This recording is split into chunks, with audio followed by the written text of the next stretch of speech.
코인과 사실은 이제 매크로라고 하는 네. 그 결합이 네. 한 2년 전까지만 해도 굉장히 생소한 결합이었습니다. 트럼프 당선과 함께 사실 매크로 굉장히 중요해졌고 실제로 가격에 직접적으로 이렇게 영향을 많이 미치는 것들을 이제 투자자들이 체감하고 있는 것 같아요.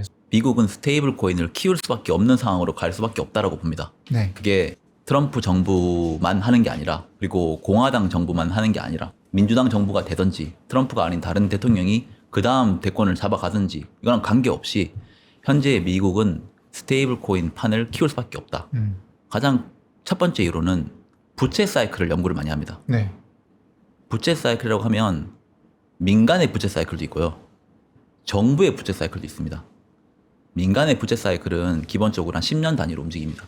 민간이 부채가 커지면 결국은 중앙이나 정부는 이 부채를 디레버리징 시킵니다. 네. 그래서 우리가 일반적으로 알고 있는 중앙은행이 기준금리를 올리는 방식, 그렇게 해서 수요를 죽이고 물가를 통제하는 방식, 그러다가 수도꼭지를 너무 많이 잠그면 민간이 터져버리는 거죠. 그렇죠. 그게 우리가 일반적으로 알고 있던 우리 나이대가 그동안 봐왔던 그렇죠. 한 10년 정도 사이클을 계속 주기적으로 돌았다고 하는 거예요. 그런데 정부의 부채 사이클은 완전 다르게 봐야 됩니다. 장기 부채의 전환점을 페이지 1, 페이지 2, 페이지 3로 나누는데 네. 부채는 축적이 되고 네. 결국은 어느 정도에 되면 한계에 도달합니다. 그러면 결국은 이 부채는 청산이 돼야 된다고 하는 거죠. 민간의 부채 청산은 수요를 죽여서 터트립니다. 그런데 정부의 부채 청산도 똑같은 방식으로 갈까요? 또 다르겠죠. 정부는 절대로 디폴트를 허용하지 않습니다. 네. 그러니까 부채를 줄일 수 있는 방법은 세 가지가 있어요. 흑자를 내서 갚는다. 두 번째로는 배째라, 못 갚겠다. 디폴트. 네. 세 번째로는 이 부채가 있더라도 사람들의 눈에는 안전하게 보일 수 있도록 녹여나가는 방식. 민간은 터트립니다. 네. 물론 터트리는 게 목적은 아니었겠지만. 왜냐하면 모든 부채 사이클은 결국 인플레이션을 유발하거든요. 그럼 그 인플레이션을 억제하기 위해서는 결국은 수요를 억누를 수밖에 없습니다. 누가 부채를 풀든지가 관계없습니다. 그런데 정부는 절대로 빚을 갚는 방식으로 이 부채를 해결하지 않는다고 하는 거죠. 제가 네. 저기 뭐 이제 최근에 많이 나왔던 얘기가 미국이 이제 빚이 너무 많아가지고 좀 네. 미국 망하는 거 아니냐는 얘기가 네. 실제로 많이 있잖아요. 네. 그리고 사실 미국뿐만 아니라 이런 글로벌 국가들이 다 지금 빚이 많은데 네. 빚이 많은 상태에서 그러면 우리 어떻게 해야 되느냐 네. 했는데 지금 매크로를 수십 년 정도 이제 연구를 해보시니 네. 예, 이럴 때는 보통은 빚을 갚는 게 아니라 네. 다른 방식으로 빚을 없애더라. 네. 그래서 그 도구 중에 하나가 스테이블 코인이 사용될 거다. 이렇게 네. 보고 계시는 거군요. 일단 정부가 가지고 있는 빚을 적어 보이게 하거나 녹이는 방식은 네. 보통 우리는 부채를 가지고 얘기를 하지만 집 대출을 해보면 아시잖아요. 네. 대출 금액을 가지고 판단합니까? 아니면 집 대비해서 내 대출 금액이 큰지 안 큰지를 판단하십니까? 집 대비해서 대비해서 담보 보죠. 대비. 집 가격이 만약에 반토막이 나면 네. 내 대출 금액이 엄청 커져 보입니다. 그렇죠. 망한 근데 거죠. 집이 2배, 3배가 돼버리면 대출 금액이 적어 보이게 됩니다. 맞죠. 결국은 정부도 똑같고 부채 비율이라고 하는 거는 항상 GDP 대비해서 부채 비율을 따집니다. 그래서 근데 지금 그 수준이 100%를 넘어섰고 과거 그 어느 때보다 정부 부채 비율이 GDP 대비해서 높은 상황입니다. 네. 이 표를 한번 보시면 네. 이 파란색 선 있잖아요. 이 파란색 선이 GDP 대비해서 미국 정부의 부채의 비율이라고 하는 거죠. 이게 지금 120%, 110%를 육박하고 있습니다. 네. 정부는 이때 언제 이때와 가장 비슷했는지를 보면 80년 전에 1940년도 2차 대전 이후에 정부 부채가 이만큼 높았고 네. 40년도부터 70년까지 정부 부채 비율은 떨어졌잖아요. 이때 그러면 과연 미국 정부가 부채를 줄여서 이 비율을 떨어뜨렸냐? 어떻게 했었나요? 당시에 GDP를 키워서 이 부채 비율이 떨어지는 방식으로 해결을 했다고 하는 거죠. 아까 그런데- 말씀하신 대로 약간 집의 크기와 네. 가치를 키워서 네. 이제 막는 방식을 네. 선택했었다라는 거네요. 맞습니다. 예. 그런데 우리는 이 너무 80년 전이잖아요. 네. 경제학자들이나 우리 같이 투자자들이나 모든 사람들은 이때의 기억을 잃어버렸다고 하는 거죠. 잊어버렸다고 하는 거죠. 그렇죠. 그때 사셨던 분들이 네. 다 이제 돌아가셨고. 지금의 주류 경제학자들도 네. 이런 방식으로 정부는 해결할 거라고 말하는 사람들은 거의 없습니다. 근데 정부 부채의 비율이 높은 상황에는 네. 절대로 이 부채 비율이 높아질수록 경제는 통화 정책으로 해결할 수 있는 방식으로는 불가능하다고 보는 저는 입장이고 결국은 이거는 정치 경제의 문제가 될 것이고 정부가 GDP를 키울 수 있게 중앙은행은 협조해 나갈 방식으로 갈 가능성이 매우 높다라는 게 제 생각입니다. 요즘에 뭐 언론도 그렇고 경제학자들도 그렇고 특히 트럼프 시대에 네. 연준 못 살게 군다고 네. 엄청 비판들을 하고 있는데 네. 보시기에는 이미 사이클상 네. 정치 경제가 굉장히 더 정치가 경제에 영향을 많이 미치는 네. 사이클로 접어들었고 네. 결국에 연준이 말하자면 이제 행정부의 말을 듣는 네. 사실 이제 한 40년 정도 전까지만 해도 그 재무부 장관이 연준 이 의장에 예, 굉장히 그렇죠. 직접적으로 영향 많이 네. 미치고 했었잖아요. 네. 예, 그런 시대가 다시 도래할 거다라고 보고 네. 계시는 거군요. 우리가 그다음 한 10년 사이클을 가지고 네, 물가가 올라가면 금리를 올려서 잡는다를 네, 공부를 했고 네, 그게 정답지처럼 생각하고 있었습니다. 지금 현재 상황에서 연준이 금리를 올린다? 그러면 정부 부채 비율은 더 올라갈까요? 떨어질까요? 이게 과연 부채 비율을 줄이는 방식으로 가는 방식일까요? 아니면 기준금리가 올라가서 네. 정부 국채 이자가 계속 늘어나가지고 부채 금액이 더 커지는 방식으로 할까요? 오, 미국 정부는 지금 막대한 정부 부채를 가지고 있습니다. 네, 그런데 이게 금리가 더 올라가면 이 이자율은 더 올라갑니다. 그럼 그 이자 금액을 갚기 위해서 또 다른 국채를 풀어야 됩니다. 그렇죠. 그러면 스노우볼 효과로 계속 커진다고 하는 거죠. 네, 그래서 민간같이 터트릴 수 있는 상황에서는 금리를 올려서 터트려버리면 되는데 정부는 어차피 디폴트를 허용 안 한다라고 하면 네, 현재 상황에서 인플레이션과 관계없이 금리를 올리는 방식으로 가버리면 뭐 물가가 높다고 해서 금리를 올리는 방식으로 가버리면 이 부채는 해결할 수 있는 수준이 아니라 점점 커진다고 하는 거죠. 네. 그래서 트럼프 대통령이 계속 금리 낮춰라 이렇게 그래서 얘기하는구나. 트럼프 대통령이 너무 직설적이니까 네, 지금 물가가 이런데 금리 낮춰라 이러면 말이 안 맞잖아요. 그렇죠. 근데 최근에 캐비너 씨가 하는 얘기는 그거예요. GDP를 키워 나가야 된다. 그러려면 실질 성장도 필요하고 인플레이션도 분명히 필요합니다. 그런데 GDP를 키워 나가기 위해서는 이 실질 성장을 막 엄청나게 부스팅을 시키려고 하면 인플레이션을 잡아야 됩니다. 왜냐하면 어느 정도 통제가 돼줘야 됩니다. 그런데 이 인플레이션을 연준은 지금 금리를 너무 높게 유지를 하면서 수요를 줄여가지고 물가를 자꾸 잡으려고 한다. 네. 근데 이 방식은 잘못됐다.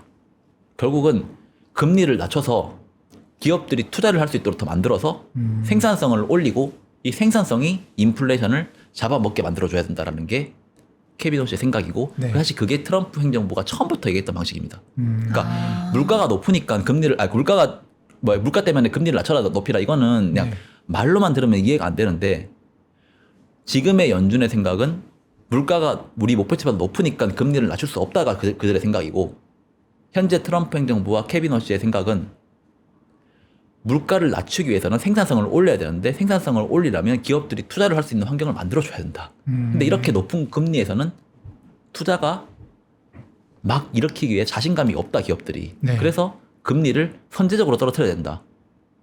그러면 투자가 생산성으로 이어진다. 근데 과거에는 생산성으로 이어질지 안 이어질지에 대해서 확신이 없었지만 지금의 AI 사이클은 생산성을 떨어뜨릴 수 있는 산업이라고 믿는 것 같습니다. 그래서 연준이 어떤 식으로 행동을 해야 되느냐가 네. 경제의 관점에서 보면 지금 현재 상황이 맞습니다. 근데 정치 경제의 관점에서 보면 후자로 가는 게 지금 맞을 수 있다라는 게 제 생각입니다. 그리고 앞으로는 그 결과적으로는- 방향으로 갈 수 있다고 보고 있고요. 그쪽으로 갈 거라고 네, 보시는군요. 케빈 씨가 결국에 연준 의장이 되고 지금 네. 얘기했던 것처럼 AI 생산성을 극도로 높여서 네. 이제 부채 문제를 해결하는 쪽으로 사이클이 돌아갈 것이다. 네. 근데 근데 저희 입장에서는 근데 어쨌든 그 와중에 네. 뭐에 투자해야 되냐 막 이런 고민들을 하고 있으니까 사실 이제 우리 디지털 자산 투자자들은 네. 스테이블 코인이 어떤 좀 그 돈이 떨어지는 구멍이 아닐까 이렇게 보고 있는 거잖아요. 네, 네. 근데 그 와중에 이제 스테이블 코인이 당연히 확산이 될 가능성이 높다. 네. 이렇게 보시는 거군요. 그렇죠. 이게 미국 정부가 계속 부채를 찍어서 네. 재정 투자를 하려고 하면 부채를 계속 발행해도 문제가 안 되는 사이클로 돼야 된다고 하는 거죠. 그러면 누군가 계속 사줄 수 있는 수요가 들어와야 됩니다. 네. 그런데 지금 미국은 금융시장을 해치지 않으면서 GDP를 키우기 위해서는 장기채 금리가 많이 올라가면 안 됩니다. 그러니까 장기채 금리가 안 올라가게 하기 위해서는 긴축을 해서 수요를 줄이거나 네. 그러니까 뭔가 디플레이션 요소를 만들어내거나 아니면 장기채의 공급량을 줄이는 방식으로 가야 되는데 미국 정부는 장기채 공급량을 줄이는 방식으로 갈 가능성이 매우 높다. 그런데 부채 규모 자체는 줄일 생각이 없기 때문에 네. 장기채 줄이는 양만큼 단기국채 발행량을 올려갈 가능성이 높다. 이 단기국채 발행량을 올려가기 위해서는 이 단기국채를 누군가 사줄 수 소화해줘야 있는, 되죠. 네, 있어야 된다. 네. 그게 지금 어떤 자산이 있을까라고 놓고 본다고 하면 그게 스테이블 코인이라고 하는 거죠. 그래서 미국 정부는 지금 달러 스테이블 코인을 확장시켜 나가야 되는 가장 결정적인 이유를 두 개를 뽑으라고 하면 네. 첫 번째로는 지금의 이 성장 사이클을 만들어내기 위해서는 미국은 재정 적자를 계속 가지고 가야 된다. 더 풀어야 된다. 이게 유지될 수 있는 환경을 만들어내기 위해서는 수요처를 만들어내는 게 첫 번째. 두 번째로는 장기 국채 금리를 떨어뜨리려고 하면 결국은 장기 국채 발행량을 줄여야 되는데 네. 그래야지 이게 장기 금리가 덜 올라가는 효과가 나오잖아요. 네. 이게 돼야 금융시장이 망가지지 않습니다. 실물시장도 망가지지 않고. 네. 금리가 너무 올라가면 실물시장 다 망가질 거 아니에요. 그렇죠. 근데 이건 대부분 기준금리의 영향을 안 받고 장기금리의 실물시장 영향이 크게 받거든요. 장기금리가 안 올라가기 위해서는 결국은 이 장기채 금리의 발행량은 확 줄여야 된다. 이게 1940년도에는 금융억압이라는 정책을 썼어요. 그게 네. 뭐냐고 하면 장기금리를 못 올라가게 연준이 2.5% 이상 못 올라가게 다 사줬습니다. 그게 일본이 최근까지 했던 YCC 방법. 네. 이번에는 YCC 방법은 아니지만 저는 이게 현대판 금융업이라고 말씀드립니다. 장기 금리의 공급량, 장기채 공급량을 떨어뜨리는 방식. 그러면서 장기 금리가 덜 올라가게, 그러니까 이론가 대비보다 못 올라가게 공급량을 강제적으로 떨어뜨리면서 그게 스테이블 코인을 통해서 단기 국채 쪽으로 수요를 몰면서 그래서 이게 발행량을 줄이면서 시장을 억압시키는 방식으로 간다. 장기 금리가 못 올라가게. 그렇게 해야 실물 경제에서 대출이 풀리거나 금융시장에서 자산시장이 올라가는 효과를 장기간 지속적으로 만들어낼 수 있다고 하는 거죠. 저 네. 궁금해지는 게 그냥 좀 듣다 보면은 아 그런 생각에서 트럼프 정부나 케빈 오씨가 그런 말들을 하는 네. 거구나는 이제 어느 정도 조금 이해가 가는데요. 근데 일반 투자자 입장에 생각을 해봤을 때 그런데 이제 미국이 그렇게 생각을 하고 행동을 하고 있는 이 상황에서 그렇다면은 일반 투자자가 스테이블 코인 시장에 이렇게 뛰어드는 게 안전할까 과연 또 이런 생각도 들거든요.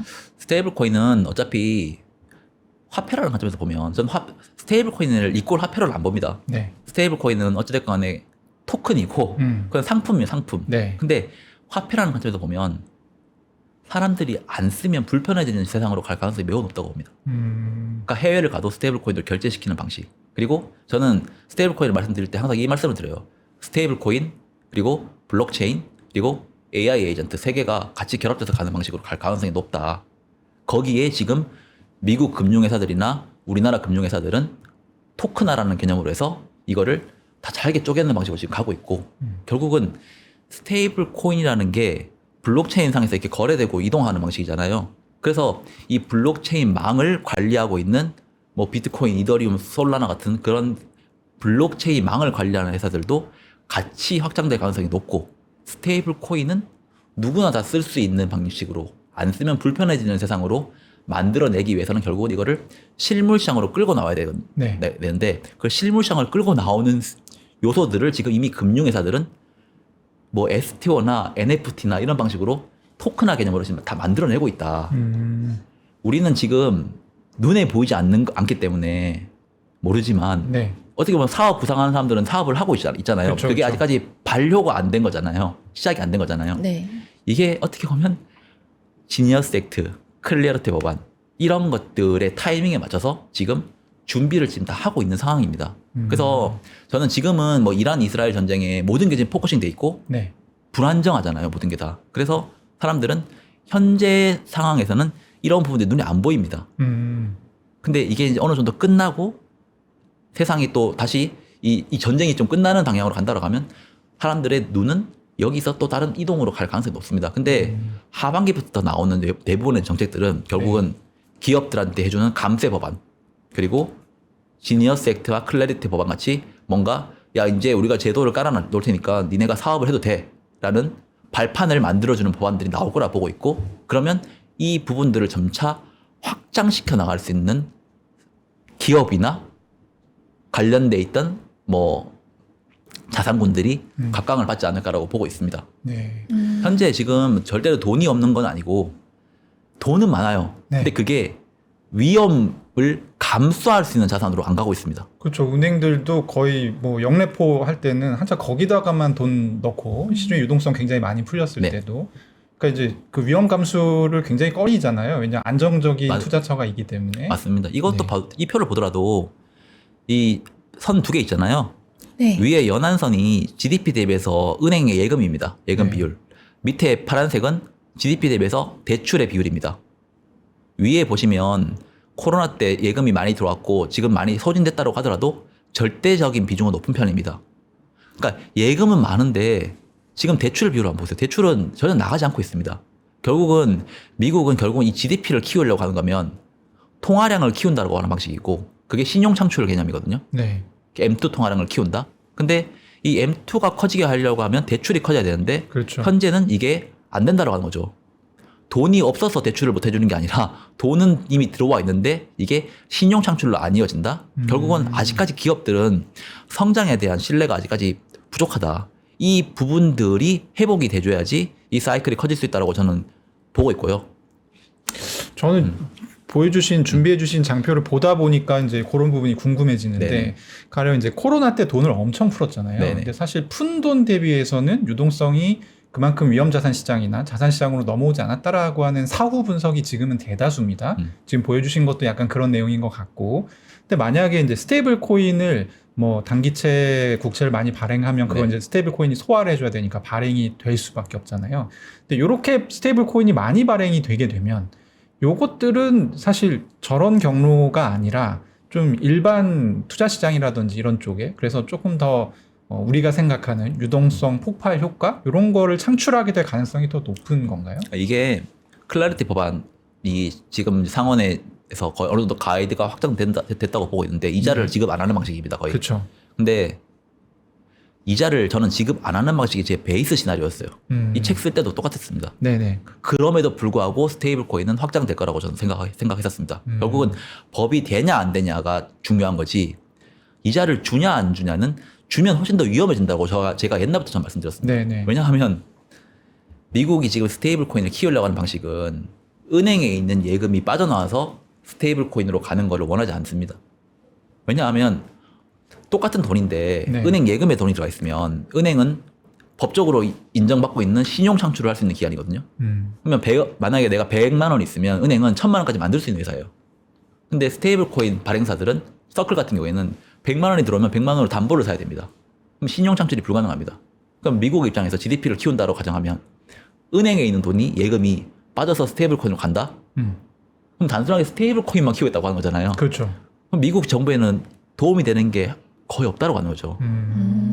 신용 창출을 키워서 GDP를 키우는데 스테이블 코인은 신용 창출을 키워서 GDP를 키우는 방식이 아니거든요. 네. 제가 아까 말씀드렸던 실물 시장에서 안 쓰면 불편해지는 세상을 만들어낼 것이다라고 말씀드린 거는 결국은 미국 외의 민간 부분들에서 이 스테이블 코인, 달러 스테이블 코인을 보유를 하는 방식으로 만들어낼 거라고 저는 생각을 하고 있고 그게 결국은 미국은 미국 은행에서 돈이 빠져나가는 방식보다는 미국 외에 있는 다른 사람들이 달러 스테이블 코인을 쓰도록 만들어내는 게 현재 스위프트망에서 달러가 결제되고 있는 게 50% 수준입니다. 그렇죠. 근데 20년, 30년 전에는 70% 넘어갔습니다.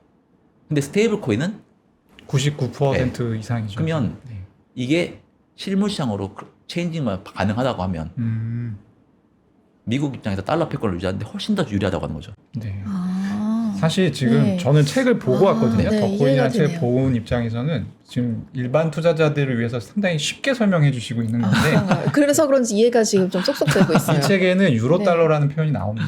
유로 달러라는 미국 밖에서 네. 대출을 통해서 이제 창출되는 어떤 이제 그런 네. 수요에 대해서 얘기가 나오는데 그 시장을 스테이블 코인이 대체할 수 있을 거라고 생각하시는 거네요. 네. 그리고 저는 그렇게 보고 있고 네. 지니어스 액트와 클래리티 법안이 왜 이렇게 빡빡하게 지금 계속 되냐 안 되냐 클래리티가 왜 그렇게 나오냐고 본다고 하면 70년도에 미국이 MMF 시장이라는 게 생겼어요. 네. 지금 MMF를 다 알잖아요. 그렇죠.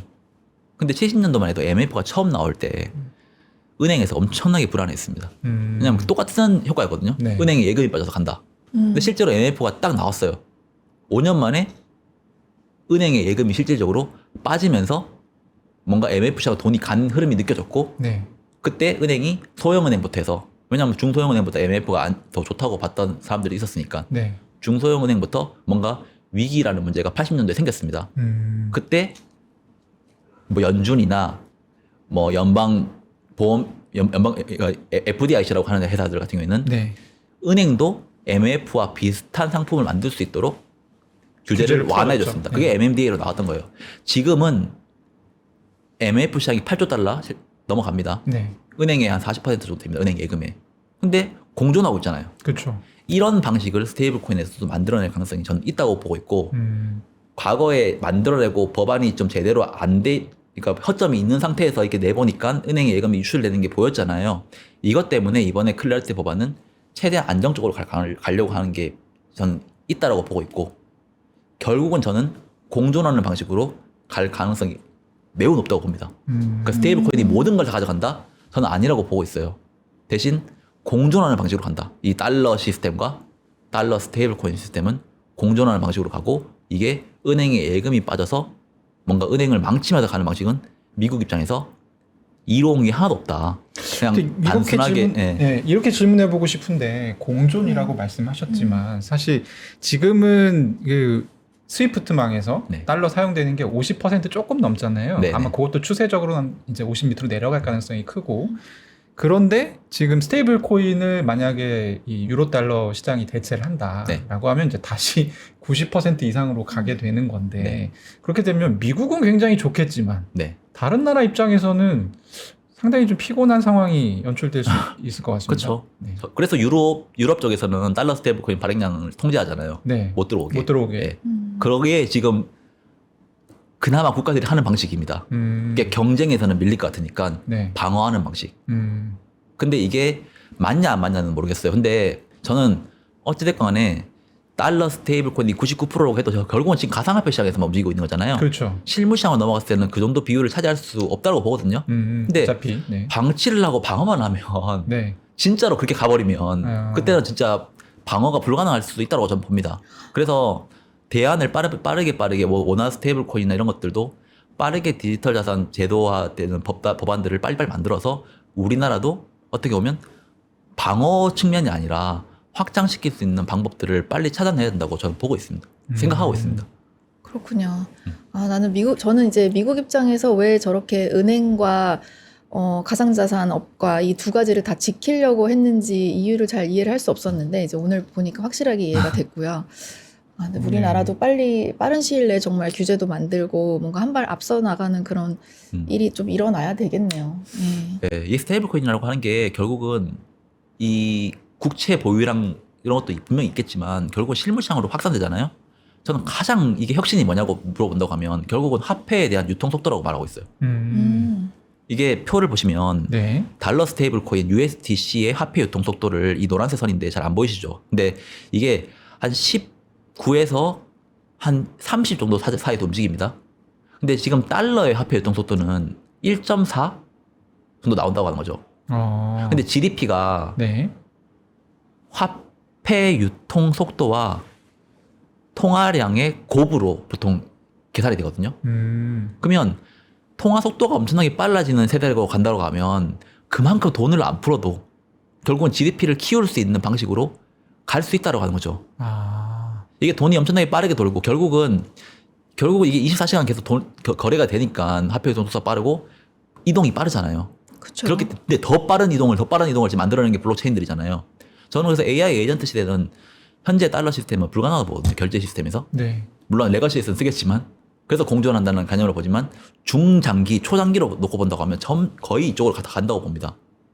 왜냐하면 우리는 AI 시대를 거스를 수 없기 때문에. 근데 이 시대가 되면 화폐 유통 속도에 혁신이 일어날 가능성이 매우 높고 그러면 미국이 지금처럼 막 돈을 막 풀어가지고 모든 걸 다 해결할 수 있는 방식으로는 안 갈 수도 있다고 하는 거죠. 그래서 지금 스테이블 코인으로 가면 첫 번째로는 뭐 미 국채를 산다. 이거는 우리가 일반적으로 하는 표면적인 이유인데 중장기적으로 뭐 AI 사이클과 연결시켜 놓는다고 보면 블록체인이 나와 있고 이 블록체인에서는 거래될 수 있는 통화는 달러가 아니라고 하는 거죠.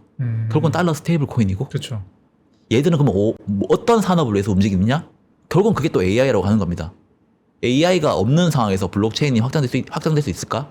저는 실물 시장으로 나올 수 없다고 봅니다. 근데 AI가 커지는 세상에서는 블록체인이 훨씬 더 필요해지는 세상이 점점 갈 것이고 블록체인이 커진다라고 하면 거기서 유통되는 화폐 수단도 현재의 달러 시스템은 못 따라간다고 하는 거죠. 여기가 약간 지금 일반 투자자들이 네. 이해하기 어려울 수 있는 부분인 것 같아서 네. 혹시 제가 이제 부연 질문 하나 네네네. 드려보면 지금 화폐 유통 속도가 빨라진다는 것이 혹시 이런 의미인지 한번 뭐 일단 블록체인 위에 올려서 거래를 하게 되면 일단 7일 24시간 네. 거래가 가능해져서 네. 여기서 오는 어떤 문턱을 낮춰주는 효과가 일단 있을 것으로 예상이 되고요. 네. AI, LLM이랑 이제 어떤 거래를 하게 됐을 때는 가령 이럴 수 있죠. 지금 이제 네, 부부장님. 부부장님께서 어떤 강연을 만들었어요. 근데 이 강연을 한 300원 정도에 팔고 싶어. 네. 카드 결제로 하게 되면 수수료가 건당 너무 많이 나와서 네. 네. 이거를 이제 팔게 되면 마진이 떨어지는데 이걸 스테이블 코인으로 팔게 된다면 그리고 LLM 이걸 가져갈 때는 특별 가격을 50원을 붙여가지고 파는 거죠. 네. 그럼 LLM이 이 강의를 한번 서치할 때마다 50원을 받게 되는. 근데 이 결제는 굉장히 그 낮은 하지만 고빈도 하지만 이제 굉장히 적은 수수료가 필요한 결제이기 때문에 근데 이런 것들이 생활화가 될 거라서 사실은 이런 부분들까지 감안하면 화폐 유통 속도가 굉장히 빨라질 수 있다. 맞아요. 네. 이런 얘기인 건가요? 네, 말입니다. 그리고 내가 잠을 자고 있더라도 네. 자동으로 결제가 될 수 있는 시스템이 돼야 그렇죠.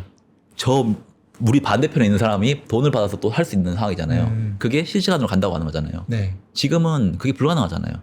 뭐 시차가 세계에 있으니까 보냈는데 제가 자고 있으면 8시간 그거 바로 가지도 않습니다. 그렇죠. 그거 네. 막아놔가지고 며칠 걸리죠. 승인을 해줘야 갑니다. 네. 네.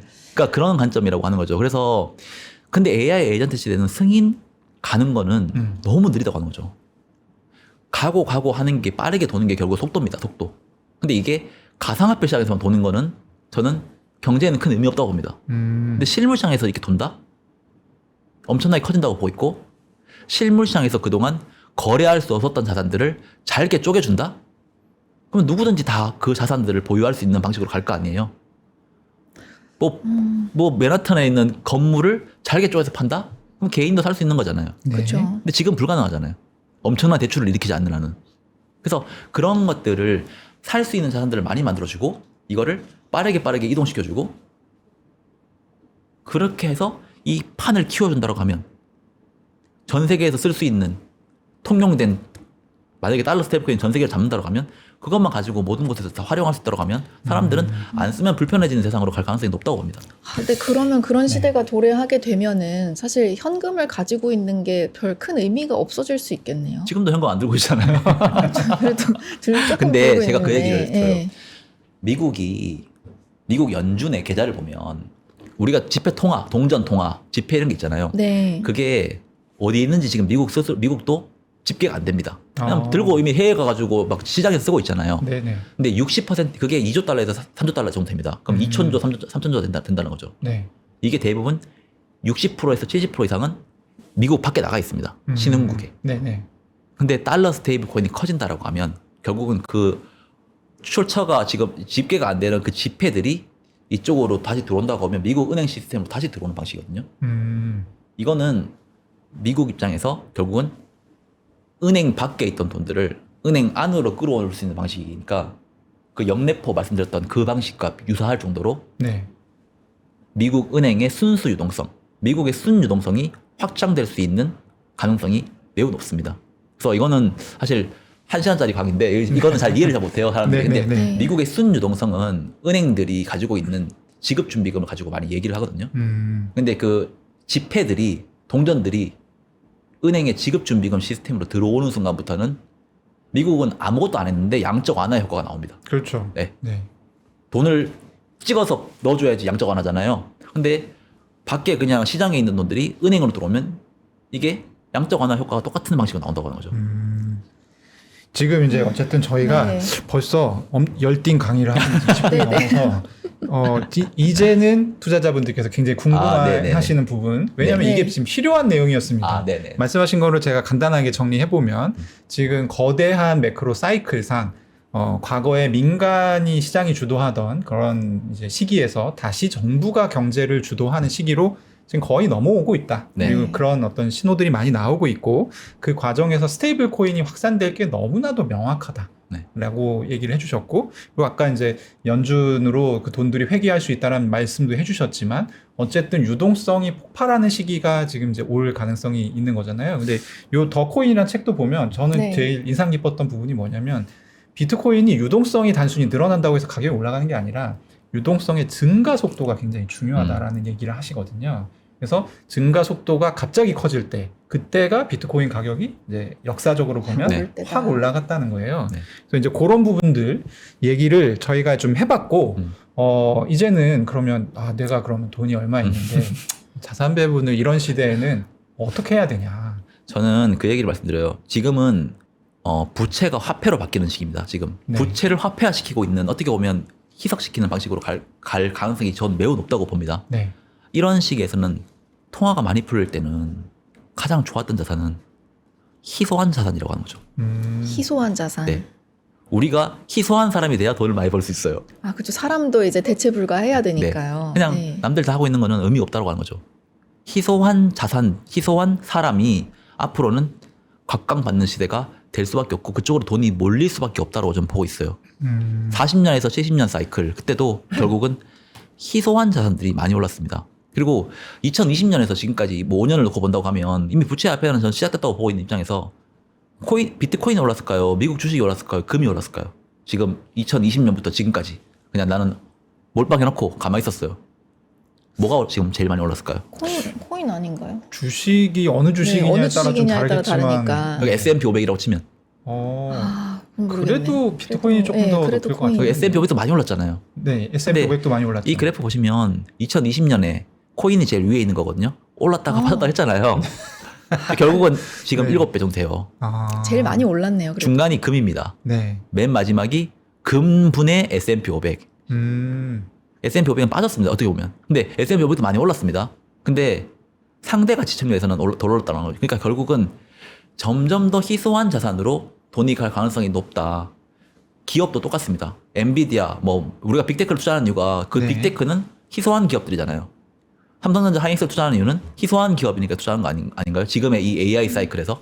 그렇죠. 그래서 그러니까 기업 투자를 할 때도 희소한 기업들을 많이 찾아내야 된다. 대신 앞으로는 중금리, 중물가 시대가 된다고 하면 네. 멀티플이 너무 높은 기업들은 좀 피해야 됩니다. 왜냐하면 금리가 많이 빠질 때, 저금리가 될 때 멀티플이 높은 기업들이 각광받거든요. 네. 근데 인플레이션이 계속 용인되는 시대에서는 결국은 멀티플이 너무 높은 기업들, 실적이 없는데 멀티플만 높은 기업들은 위험하다는 거죠. 내가 장기 투자를 하는 관점에서도 이건 되겠지라고 하는 관점에서 들어가 있으면 안 됩니다. 네. 그래서 희소한 기업을 찾자. 그 희소한 기업이 결국은 지금 돈을 많이 버는 기업들입니다. AI 산업에서. 그래서 이 AI 생태계가 커진다고 했을 때 누가 제일 돈을 많이 벌 수 있을까? AI 생태계 하기 위해서 전력이 많이 필요하면 어떤 기업들이 이 전력을 많이 공급할까? 이 전력을 끌고 오기 위해서는 또 이 전력으로 또 어떤 에너지가 계속 창출이 될까? 거기에서 희소한 기업들이 계속 각광을 받는다는 거죠. 네. 이 사이클에서는. 어쨌든 스테이블 코인 모든 것들이 다 결국은 미국 정부는 GDP를 키우려고 하는 거고, GDP를 키우려고 하는 거는 산업을 키우려고 하는 겁니다. 이 산업이 결국은 AI 산업이라고 하면 스테이블 코인의 확장은 결국은 이 산업 사이클이 커진다고 하는 관점입니다. 그게 꼭 서클이 올라간다 이게 아니라 네네. 이 AI 산업을 키우기 위해서는 스테이블 코인을 계속 키워나가야 된다고 하는 거고, 인프라 구조가 바뀐다는 얘기죠. 네. 거기서 스테이블 코인, 블록체인, AI 에이전틱 이 세 개를 가지고 돌려보시면 블록체인에서는 어떤 망이 제일 확장이 되고 누가 제일 여기 독점할 것인가. AI 에이전트에서는 누가 제일 독점할 것인가. 스테이블 코인은 거기에 그냥 중간 매개체로 가는 거죠. 네. 물론 이거를 발행하는 회사들은 그걸로 돈을 벌겠지만 그래서 꼭 투자의 관점을 요거 하나만 놓고 본다고 하면 좁지만 전체를 놓고 본다고 하면 시각을 좀 키울 수 있다고 하는 거죠. 저희가 한 달째 사실 전쟁 얘기만 계속 하고 있는데 말씀하셨다시피 여러 가지 매크로적 변화가 그러니까 쭉 설명을 들어보니까 이 전쟁도 그냥 일어난 건 아니구나라는 생각이 좀 들기 시작해요. 네. 그냥 어떤 개인의 아주 그냥 충동적인 그렇죠. 결정보다는 여러 가지 요소들이 좀 압력을 주지 않았나라는 생각이 드는데 네. 그렇게 되니까 저는 이제 저희 갖고 오신 장표 중에 마지막 장표가 굉장히 중요한 것 같아요. 네. 거시경제에 앞으로 있을 수 있는 리스크 시나리오를 가지고 오셨거든요. 사실 너무 이것만 좋습니다. 제대로 설명하려고 해도 네. 좀 시간 오래 걸릴 것 같긴 한데 네, 네. 몇 분 안 남았습니다만 그래도 자주 모시기 어려운 분이니까 이거 좀 간략하게 설명 부탁드립니다. 저는 어쨌간에 생산성이 인플레이션을 능가하는 세상이 온다고 봅니다. 네. 그래서 인플레이션이 연준의 목표치보다 높지만 실질 인플레이션은 생산성 때문에 낮아지는 효과가 나올 거라고 보고 있는 사람 중에 한 명입니다. 그래서 저의 기본 시나리오는 돈은 풀린다. 그리고 부채는 점점 화폐화가 된다. 그렇기 때문에 우리는 희소한 자산으로 계속 투자를 해야 된다. 네. 요게 그럴 기본 전략. 경우에는 네. 채권 투자를 하면 채권 이자 받잖아요. 네네. 이자 받는 것보다 인플레가 높게 나오면 우리는 사실 역마진이라고 봐야 돼요. 그렇죠. 근데 이거를 매년 조금씩 차이가 역마진 나잖아요. 못 느낍니다. 돈이 슬슬 그건 기간도 녹는. 마찬가지입니다. 네네. 근데 채권이 어떻게 보면 가장 이번에 장기 사이클을 놓고 보면 좀 안 좋은 자산이 될 수 있다. 돈은 받았지만 남는 돈은 없다. 네. 라는 관점으로 갈 가능성이 있습니다. 이 부채가 화폐화될수록 결국은 희소한 자산으로 돈이 몰릴 가능성이 있고 그쪽으로 돈이 계속 점점 더 쏠릴 가능성이 있습니다. 네. 그게 가장 기본 시나리오고 네. 이번에 생산성이 실패한다. 그러면 결국 인플레이션이 가속화되는 방식입니다. 왜냐하면 생산성이 없는 상황에서 인플레이션만 올라가는 방식이라고 하면 결국 이런 경우에는 결국은 실물과 원자재가 또 각광받습니다. 그럼 이런 관점에서는 실물과 원자재도 희소 자산이거든요. 기본 시나리오나 인플레이션이 가속화되는 시나리오나 저는 원자재, 실물, 에너지 같은 경우에는 계속 그냥 탑픽으로 좀 본다고 하는 거죠. 디플레 같은 경우에는 저는 사실 뭐 가정에 많이 놓진 않아요. 왜냐하면 디플레이션은 정부가 용인하지 않을 거니까 현재 네. 상황에서 이거는 기업들의 신용 사이클을 죽일 때 만들어내는 사이클이기 때문에 근데 어쨌든 디플레가 온다? 그러면 지금의 민간의 신용이 붕괴가 되고 AI 사이클 자체도 무너지겠죠. 그래서 그런 사이클 같은 경우에는 현금이나 뭐 채권이나 이런 쪽이 좋은데 저는 이게 사실 기본 시나리오에서는 10% 미만이라고 봅니다. 디플레이션 리스크. 그래서 뭐 소프트웨어 업체나 이게 디플레이션을 만들어낸다? 저는 그냥 내피셜이라고 봐요. 소프트웨어 업체는 전체 기업과 개인의 대출에서 3% 정도 수준밖에 안 돼요. 근데 서브프라임 때 부동산 같은 경우에는 당시에 60% 넘었습니다. 그러니까 부채에서 차지하고 있는 비율이 높냐 낮냐를 가지고 판단을 해보면 그 소프트웨어 업체가 미국 경제 전체의 디플레이션을 만들 수 있는지를 알 수 있는데 저는 그 비중이 워낙에 낮다. 소프트웨어 업체조차도 양극화될 것이다. AI 플랫폼을 돌리는 소프트웨어 업체 그리고 레거시 소프트웨어 업체 이쪽이 커지고 이쪽이 줄어들면 네. 전체 파이는 커집니다. 이게 동태적인 환경이라고 한다고 하면 네네. 그래서 그런 관점에서 저는 보고 있고요. 뭐 지정학 같은 경우에는 저는 이번 이란 이스라엘 전쟁이 끝난다고 하더라도 지정학 리스크는 계속 나올 거라고 봅니다. 그리고 마지막 지정학 리스크는 결국은 저는 아시아라고 보고 있어요. 그러세요? 네. 네. 그래서 대만, 중국이든 대만 아니면 중국이든 북한, 한국이든. 네. 네. 그래서 방산 같은 경우 있잖아요. 그냥 단순 테마라고 안 봅니다. 결국은 자주국방 저는 필수라고 봅니다. 그게 우리나라뿐만이 아니라 전 세계가 지금 그렇게 하고 있습니다. 일본조차도 40년도 이후에 2차 대전 이후에 단 한 번도 꺼내지 않았던 국방력 강화를 네. 꺼내기 시작했고 독일 같은 경우에도 항상 이게 우리는 안 한다고 했지만 GDP에서 국방비로 지출하는 거는 이제 빼기로 했잖아요. 계산을. 그런 것들 보면 자주국방은 결국은 단기간 사이클은 저는 아니라고 봅니다. 그래서 지정학 같은 경우에는 결국은 단절화될 가능성이 있고 다극화될 가능성이 있다고 봅니다. 그래서 앞으로 현재 미래는 매우 불확실성이 매우 강한 상황이지만 결국은 불확실성이 강한 상황일 때 투자의 기회가 더 나올 수가 있고 그리고 리스크를 안 지는 게 더 리스크가 있는 시기도 분명히 있습니다. 근데 저는 지금은 어찌됐건 간에 민간의 신용 창출을 줄이는 그런 사이클이 아니라 네. 정부가 부채가 많은 상황이고 이 정부의 부채를 녹이면서 이 사이클을 끌고 가려고 하는 미국 정부의 의지가 강하다고 하면 이때 상황에서 어떤 자산이 제일 각광받는지를 고민하는 게 앞으로 10년 동안 우리가 뭐 DCA 방법이나 분할 매수 방법이나 내 자산 투자를 하는 방식이나 단타가 아니라 네. 어디 쪽에 비중을 높여야 될지를 고민해봤으면 좋겠습니다. 네. 네. 희소 자산을 찾아라. 그게 제 희소 앞으로 자산을 10년 찾아라. 동안. 네. 네. 이 부채 사이클은 1년에 녹일 수 있는 게 아니거든요. 적어도 한 10년 정도 텀을 두고 네. 희소 자산, 하드머니 위주로 투자를 하시는데 뭐 금, 비트코인, 원자재, 에너지 관련 또 이제 우량 실물 기업들 말씀해 AI는 주셨습니다. 기업들이 왜 이렇게 많이 투자하는지 생각해 보면 네. 이 AI 생태계 있잖아요. 네. 3년 안에 내가 확보 못하면 네.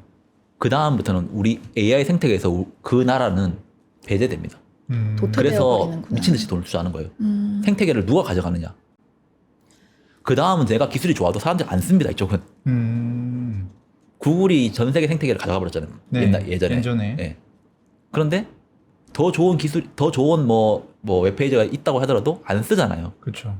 우리나라는 그나마 그걸 방어를 잘해서 네이버를 썼던 거고. 근데 어쨌든 한번 생태계가 정립이 되잖아요. 다른 데서 못 들어옵니다.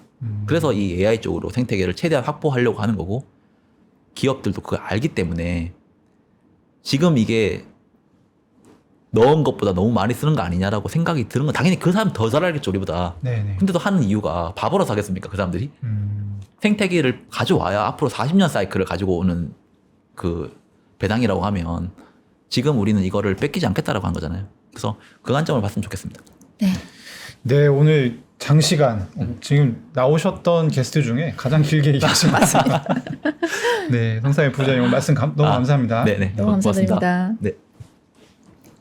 네, 크립토 플러스 오늘은 여기까지입니다. 내일 오전 11시에 다시 찾아뵙겠습니다. 감사합니다.